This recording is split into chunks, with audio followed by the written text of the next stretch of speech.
หน้า37ตั้งแต่โสเคหังคันตวาปุชีอปิตัสสะปภชิตัสสะกินจิอัทัฏฐาตินกินจิอธรรมหาติเป็นต้นไปพราหมณ์นั้นไปถึงเรือนแล้วถามว่าใครได้ให้อะไรแก่บรรพชิตนั้นบ้างหรือพวกชนในเรือนตอบว่าไม่ได้ให้อะไร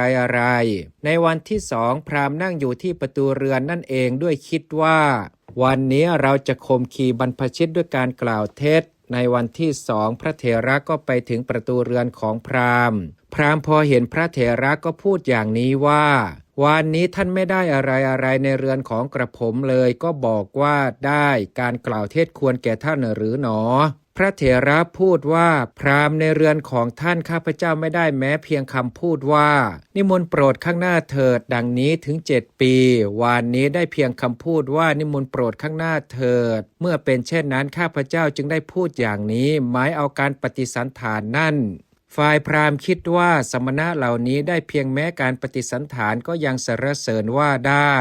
วงเล็บถ้าได้ของที่ควรเคี้ยวควรบริโภคอะไรอย่างอื่นแล้วทำไมจักไม่สรรเสริญเล่าพราหมณ์เลื่อมใสอย่างนี้แล้วจึงสั่งให้ถวายภิกษาทัพพีหนึ่งและกับข้าวที่ควรแก่ภิกษานั้นจากพัดที่เขาจัดไว้เพื่อตนแล้วเรียนว่า